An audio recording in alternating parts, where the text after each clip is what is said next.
possible for us to avoid some overlap. And with recruitment really needing to be done before the start of the semester, it's very challenging to pull off both. And so we try to have some events that will be available, but understand not every single one will be. But as an example, I know on, let's say, bid day, I don't think we have any programs going on, and I think even prefs we don't either. But certainly we do on prefs. Which one was that? Regardless, yes. We work very, very hard to try our best to not do it, but understand we're going to have some. Yeah. Yeah. Yeah, staying on the topic of sorority fraternity life, at what point in the recruitment process would you say you guys measure membership, and do you guys factor in then drops that occur weeks or months after official numbers are posted? Yeah, so the numbers that were up on the slide, that is directly from our grade report. And so we run a grade report at the end of every semester. So that is like the most, I guess, accurate count that takes into account like any drops that occurred. So these are just purely the people that were initiated that semester, and if they made it to the end of the semester for us to be able to capture and then do the grade report. When we were talking about data days, you mentioned the students talking about their own data points. Could you talk a little bit more about that? Sorry. You mentioned how the students would be talking about their own data points that you presenting at the data days. Could you talk a little bit more about that?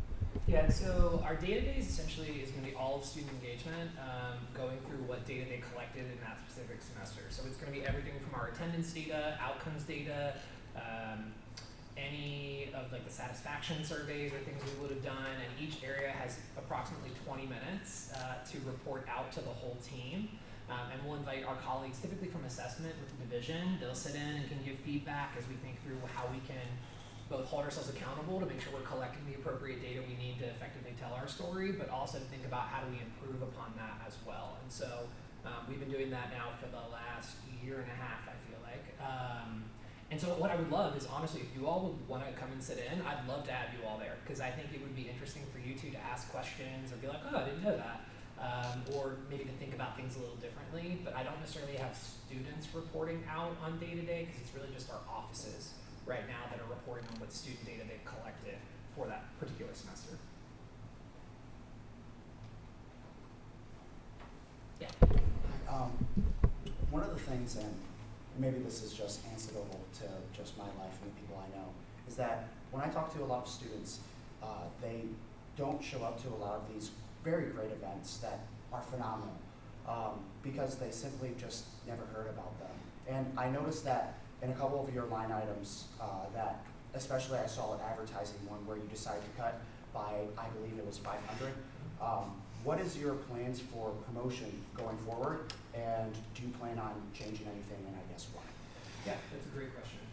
Historically, when I think about a lot of the promotion lines related to marketing, a lot of that winds up being things like a tablecloth, or like, we got a tent that has our name on it. Like things that I don't know how significantly they might move the needle for maybe students hearing about it.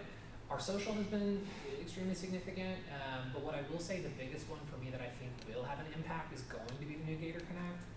Because with our students registering in there and potentially joining rosters or just joining in the system, we're going to have the ability to send out messages to all students that are in there, and that's another area that we've been really intentional in processing through what we can do for communication. So I'll use sorority fraternity life as an example. Moving into Salesforce is actually going to be really helpful for our communication efforts within the Greek community. We're looking to do something similar with the collegiate veterans as well. To think about, again, how are we able to push out messages when we need, but then also make sure folks know about it. And so right now, one of the ways that we have been able to communicate with incoming students is based on preview. So for our students that come through the resource fair, they're signing in, they're getting their different stuff, they're getting their shirts, class up shirts. We're always excited to pass those out. But then we are utilizing those emails at the beginning of the semester to say, hey, it's us again. We want you to know that these events are occurring, and please join. And we're partnering with IRA and our housing folks to think about how they can also push out messaging. But I do think that Gator Connect in its new format, like for example, if you join the roster for Senate in Gator Connect, we would have the ability to push out a message to you in a way that we currently don't. Thank you. Yeah. Will those be through Outlook, like through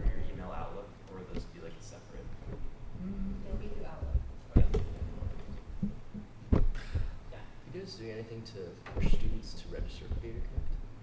Yes. Yes, actually, our graduate assistant will be starting in the fall. Their sole responsibility is Gator Connect outreach. So they'll be doing activations, tabling, working with different organizations and departments on campus to try to push out the message of what Gator Connect not only is, but can do for the student experience.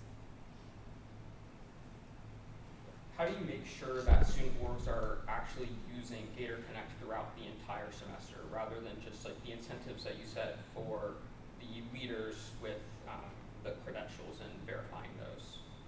Yeah. I mean, I think it's a really great question. Part of it is students use what works. And I think for a very long time, we've noticed that we've seen a drop in the use of Gator Connect because it's not working. And so it's not working because certain features are not present that will be helpful to a student who is running a student organization. Anywhere from elections, I've heard students quite literally code their own election processes because the system does not allow it, right? We are constantly advising on how best to run elections because our system currently doesn't allow it. New Gator Connect will do that. That is a weight and a lift off of our student organization officers for just one period of time. And there's going to be so many other components of the system I think are just natural and intuitive that our students will naturally start utilizing it over time. I also recognize that students like their systems as well. And so it is just another opportunity, another option that potentially every couple of years a new student organization realizes, wow, this feature is really, really helpful for helping me manage my organization and the day-to-day functions of my organization beyond registration annually and beyond submitting an event permit. I will also say too, I think being able to send messages through the system will naturally get students into the system, and it looks cooler. If you're looking for something to do on campus, the phase 2 will allow us to have an application, an actual app to download and help students sign up for events. That's another phase, not this year's phase, but another one. That will also, I think, help meet the need that will allow students to engage in the system itself. So we're really excited. I think over the next 5 years, it's going to certainly be one of those pieces of student engagement that students naturally just come up. Well, you need to join Gator Connect. That's how I got involved. Yeah, and I will say too, if there are things that you think of that you think would be helpful, we welcome any and all feedback. Because I do think the opportunity for us to be creative and think about where we need to be that we maybe hadn't thought of, we will go wherever we need to go and talk to whoever we need to talk to encourage them to be a part of the Gator Connect system. And can I just add one more thing too? Sure. Part of this, the process of even bringing the new system on board was doing several surveys and several focus groups trying to understand what the needs of our student organization officers were, as well as the needs of new students coming onto campus. And so even before shopping for these features, we were asking students exactly what they needed out of the system that would help manage, and Gator Connect essentially hit all of those marks. Yeah. Staying on the Gator Connect topic and everything, I know you guys are saying that you guys have the graduate assistant for this fall and everything, since it is like its first year. Would it then, could it be advertised during like future previews and stuff? Yes, absolutely, yes, absolutely. And that's certainly the goal. I think as we're launching the system now, once it's launched, we're actually going to include it in our previous student engagement fairs to get students engaged in it as they're walking through our very portal. Gotcha. I had a question about the signature events. So that's something that I've spoken to with a couple large student organizations who were wondering about it during like the past like funding cycle for student orgs. How will those events be tailored to kind of support those organizations with like large programming that they offer? Yeah, so for signature events, we've got a evaluative criteria list that we'll recruit for any that are submitted. What I think we have found is we haven't found as many organizations that are submitting. And so I think that's an area of opportunity for us as we want to continue to encourage event ideas and suggestions to come in. And then we take a look at, timing. So, for example, in our dream world, we'd like to not have 3 all on the same weekend. How do we spread them out throughout the year? How are we making sure we hit the attendance metrics? What is something that maybe we feel like isn't in the portfolio currently that could be an interesting addition? But I think the number one thing that I think we need a little help with is encouraging folks to submit, and then figuring out how we can kind of work with them. And understand there's some trade-offs. I mean, very transparently, we've had 1 or 2 orgs that have ultimately decided that it wasn't the right fit, based on, the restrictions we may have as a signature event, being a university-sponsored event versus, a GRSO, separate third-party entity that can do what they want to do with student government funding, and we may have some different restrictions. And so that may put us in a place that it's not the perfect alignment, and then we have to evaluate that as well. But our belief is that program still has had some tremendous success, great attendance and engagement, and I continue to think that there's a lot of really cool opportunities that exist for that program. Could you talk about some of the incentives you mentioned for student organizations and youth rosters? Yeah, so I'll start with philosophically for me. So there are some campuses that look to require student organization rosters. I am not of that kind of mindset, and I'll give the example. So let's use a student organization, maybe like the Pride Student Union. We may have some students that are not out and don't want to be on a roster that they attended a Pride Student Union event. And so if I'm like, oh, I'm going to require that, and then potentially that's a public record, that to me doesn't sit right. And so I really believe that my goal is to incentivize that. And then organizations can make a choice about whether they want to do that. So what we've been thinking about with that Pathways program as an example, do we wind up that you could be like a gold level organization if you have these following things, or what are some opportunities? We do a food scholarship for student organizations that submit certain events. Maybe we could potentially expand that to look a little different. But the biggest piece is going to be, I think, the Gator Experience Record. So for our student organizations, if you want your members to be able to have their leadership and involvement show up on the Gator Experience Record, they're going to have to be in the roster, and we're going to have to be able to verify that through our official verification process. And so I think that is ultimately going to drive a lot of the roster pieces. I also think for organizations, if they want to be communicating with their members, they'll want them to join so they can do it through Gator Connect themselves. And so I think there's some pieces like that as we educate student org officers on what exists within the system and then what incentives we're potentially adding, that I think will get a lot of folks that choose to be on the roster for student organizations, and I think that will be pretty significant as well. But yeah, for right now, my goal is voluntary but an incentivized model, and then we'll kind of see where that takes us numbers-wise. I had a question about the Young Alumni Council. Yeah. So you talked about like Bain and obviously like the recruiting aspects of that. Will that be like panel based and like they're company based, or like how is that program like going to be like designed, I guess? Yeah, so we are in that process right now with the goal, I think, of a little bit of a hybrid. So thinking about doing some virtual programming that may be available, whether that be panels with, if we have a couple attorneys that are on there, or if they're coming to campus to recruit, and then we can do like different breakout sessions with them, with likely the Young Alumni Council coming to campus at least twice a year, and then having opportunities to build out some different student engagement, different ways to engage with students in that window as well. I have the privilege of serving on the Student Affairs Advisory Board at Virginia Tech, and I think they've really done some cool things that I think are going to be helpful for us as we think about how to build this out here as well.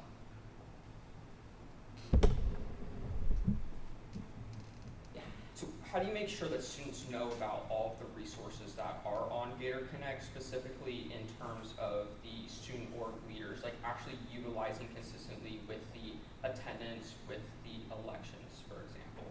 Like, do you have like workshops or other like online resources in place? Yes, we're developing our handbook right now to be released as an early step. We're also doing and hosting some Get to Know Gator Connect workshops that are live right now, so that way students can ask questions. And once we fill, we'll probably record a couple of those as well in order to post it as evergreen on our website, so that way students can access it at any time. I'll also share that our platform itself has really great tools and how-to videos that we can also link for students.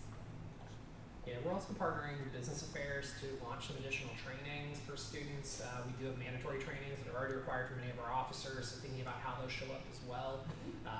And then certainly messages we'll be able to send out to folks within the system once they're registered too. Just going back to the Gator, what was it, the Gator Experience Record? Yeah. Why would you say that would help motivate students to have participate on Gator Connect, to have the record on the experience record? Yeah. But from a student's perspective, what would differentiate that from like a resume or LinkedIn? Yeah, so the difference is, and what we are hearing from some employers, I will say some, Pastor, is the Gator Experience Record is actually verified in the same way your transcript is verified. So like not that anyone would, but hypothetically what you put on your resume is whatever you have chosen to put on your resume. There's no external entity verifying that what you're saying is accurate. And so what we're hearing from employers is they would like to know, like, oh, we can certify, yes, you were this officer in this window, and maybe here are some skills that you gained through that experience. And the University of Florida is like, stamp, that has happened, you did it, 100% certified, no questions about that. And so I think that's the difference between a LinkedIn resume versus maybe, let's say, what the Gator Experience Record could offer as you engage with employers about what roles you've had, leadership, service you've had, and potentially what skills were gained or developed through that process.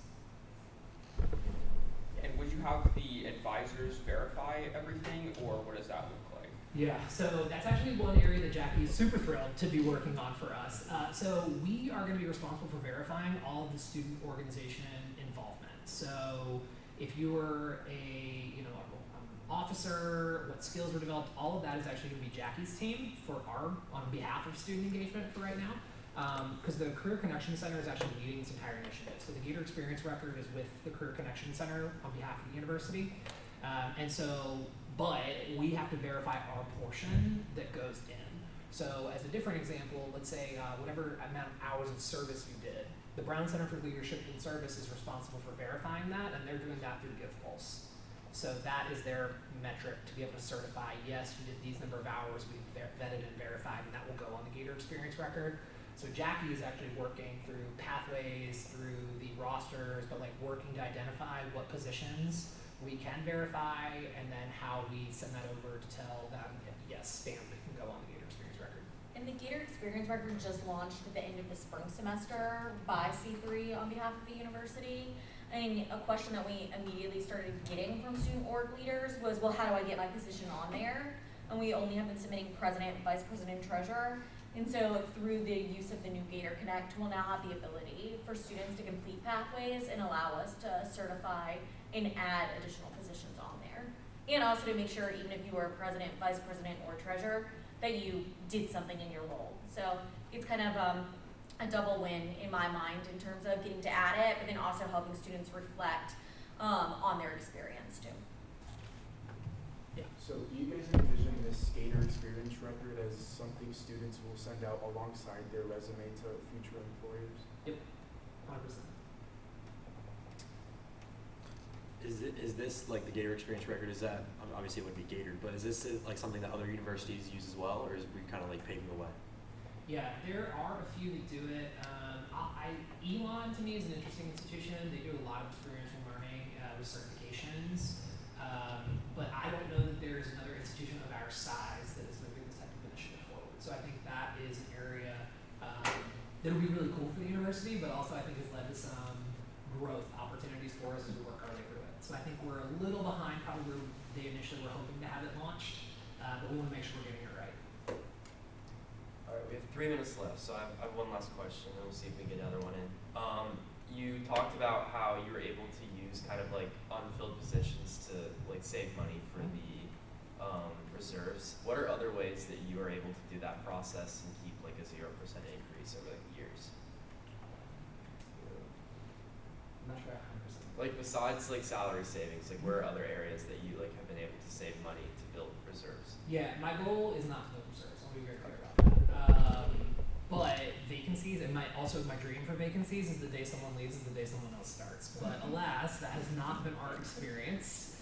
And so, it's tough because I think with the number of transitions we sometimes have to navigate, we have to revisit what are we able to actually do. I think in a lot of areas of higher ed or even external, they're like, well, we have to still doing 100% of the things, even if you only have 60% of the people.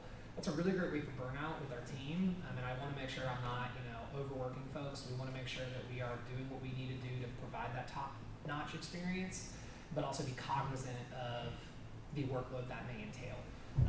So my answer to that is, in a dream world, I am spending every dollar as allocated. I keep my full team for the whole year, and that would be lovely. But, similar to, let's say, student government, sometimes you might have a program you really wanted to do and it gets canceled for the weather, or the person cancels last minute and you're not able to do it the same way, and maybe that happens at the end of spring. And I'm not going to bring a large program in summer A just to spend the money, right? Like, if we know we aren't gonna have students that are gonna be able to engage with that. So the benefit of the way the reserves work for us is that means I might be able to roll it in and we can help do a bigger program at the start of summer beat. Or we can roll it into the Great Gator Welcome in fall. But I think to answer the base of your question, in my dream world, no. I am not intentionally holding any money back from the budget to roll it into reserves. I want to spend it all the way it was intended to be approved and allocated. All right, we have 1 minute left. I can go.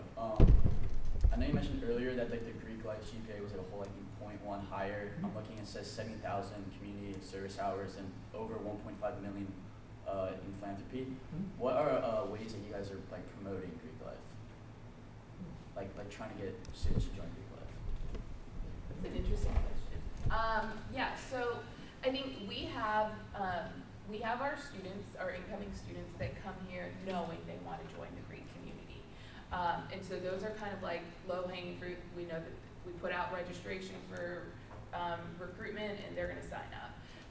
For other students, maybe they are already established here on campus, or maybe they never saw themselves going Greek. I think that's where we kind of utilize our councils and our council leadership to really help us put the information out there.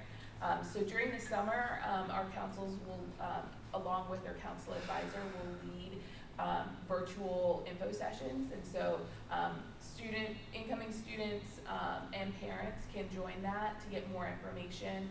We also have our own Greek life session at Preview where we do full presentation over the 4 Greek councils, the joining process, and then we also have our Florida Greek ambassadors a part of those presentations, so they can talk through kind of like the student experience, what they are experiencing right now, which I think is very helpful when you are trying to encourage other people to join, just to be able to hear the story of the benefits that these students are getting and the experiences that they're having.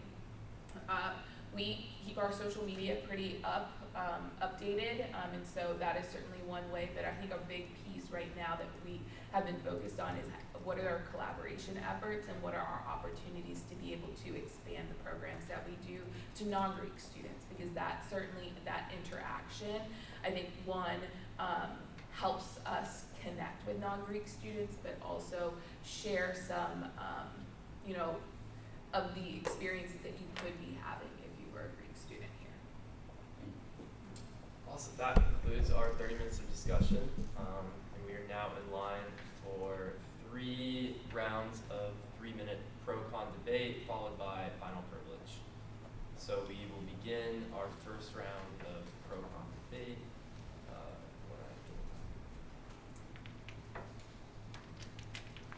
All right.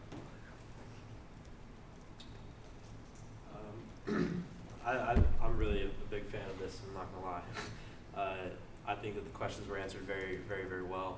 The budget is allocated in a way that I think seems very reasonable, and I'm excited for this coming fiscal year. Yeah, I mean, I think the biggest pro is the fact that there's a 0% increase, and the way that they allocated the budget to allow for that was very meticulous, so I agree. I think Dr. Tyger explained it pretty well, that even despite the minimum wage going up and us having to make certain cuts to the budget, that the cuts to the budget aren't going to be a reduction in program or the experience that students have at the university, which I think is pretty important and shows really a masterful understanding of what he's doing, that even if in this hard time, that he can still provide equal or even greater level of product to our students. I'd like to add on to that, especially with the $1 over the minimum wage. Thought that was absolutely amazing, making sure that students are taken care of when working for you guys. And overall, the budget looks absolutely amazing. Again, to reiterate what everybody said, the 0% increase is absolutely phenomenal. So well done with that.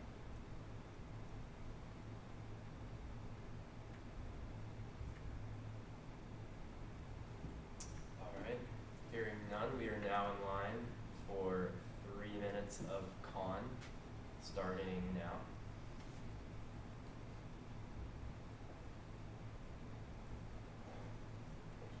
All right, hearing none for con, we are now back in line for 3 minutes of pro. I move to, can I do that? Yeah. I move to suspend pro-con. Yeah. I don't even know.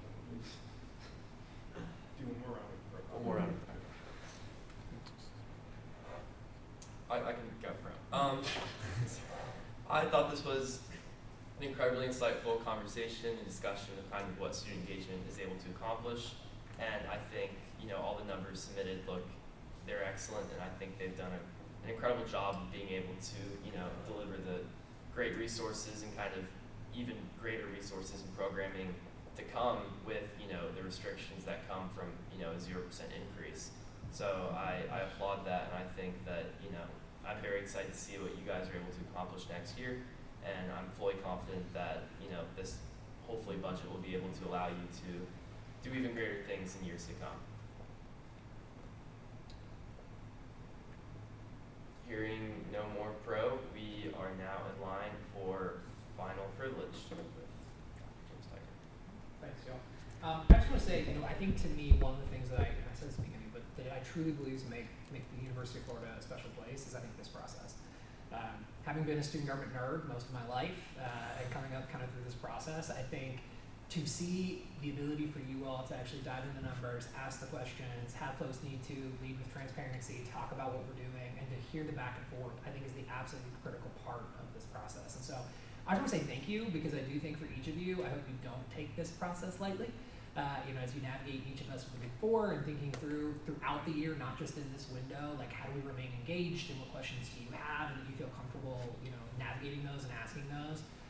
And so when I say things like please join me for day-to-day, I hope you do, because I would love to highlight our team, and I think our team would love to highlight to you all as well how important it is to us that we are appropriately stewarding the opportunities and resources that you've given our team. And so I just want to say thank you for that, and outside of that, looking forward to, again, the year ahead and being creative and working through kind of where we are and doing the best we can to support our students and their experience. So thanks. Thank you very much.